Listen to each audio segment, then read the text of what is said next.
They said you don't know what you're missing until you try it, right?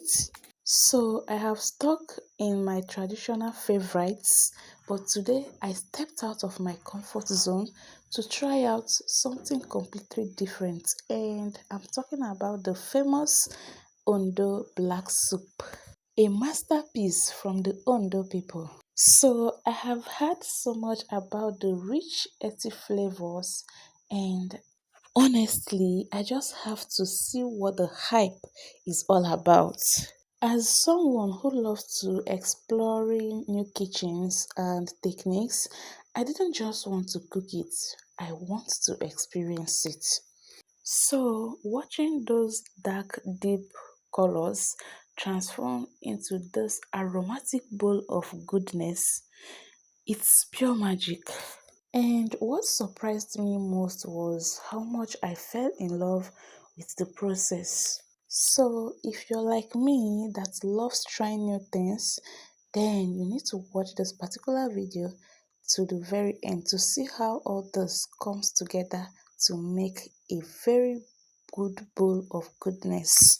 So now let me show you how what I did to put all these ingredients together to come out perfect and delicious. So I started by prepping my ingredients. The base of the soup, the soul of the soup is your vegetable, how you select your vegetables. And this soup is not just soup, is a detoxifier, is a healthy meal, and I'm sure anyone that loves vegetable soup would definitely fall in love with this Ondo Black Soup. So I selected my soup base, which is the vegetable. I selected my uziza leaves, my scent leaf, and my bitter leaf, very washed bitter leaf. So this is the combo that I want. You can use any vegetable available in your area.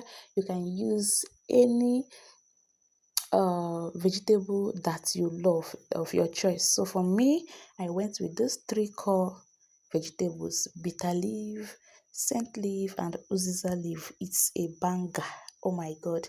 So I picked them thoroughly and washed them and added it inside my blender to blend it into a smooth paste. So I set it aside and started. Oh, this periwinkle is a game changer. Adding periwinkle to it. If you're a lover of periwinkle, you know what I'm talking about inside the soup. So I I washed my vegetables and blended it, washed my protein, any protein of your choice. I wanted all the protein inside. So I used fresh meat, I used shaki, and I used fish, just small quantity of all of this. And this particular periwinkle is a game changer. So I prepped all my ingredients and make sure everything is ready before proceeding to getting the soup ready.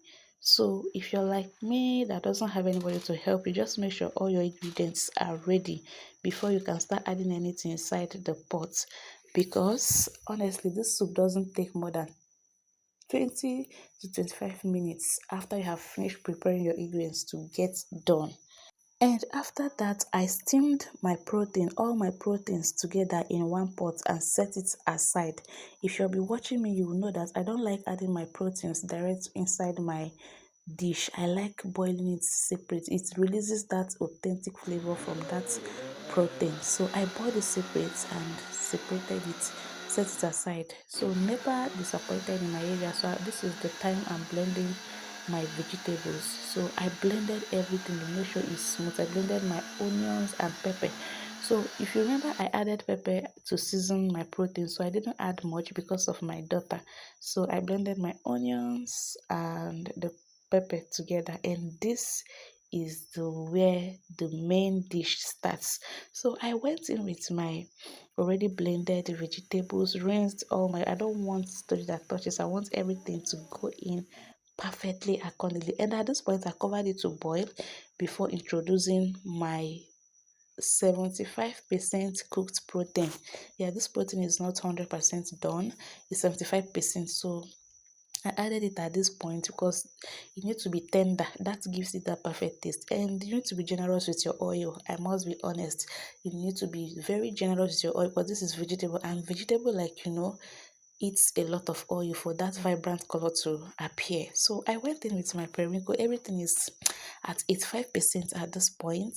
added my periwinkle, added my vegetable seasoning, and I went in with my periwinkle and stir. You will see this as watery as it was before the soup will be ready to be very, very thick. So right now I'm officially a fan and I would love to hear from you. Have you tried this famous Ondo Black Soup?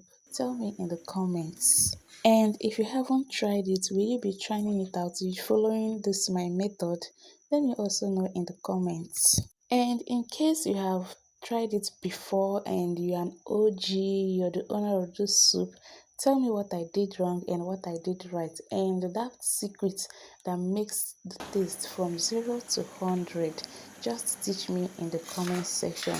And don't forget to drop the swallow that will go best for you for this Ondo Black Soup. Is it oatmeal? Is it plantain fufu? Is it gari or what? Just tell me in the comments the perfect soup that goes for this particular famous soup.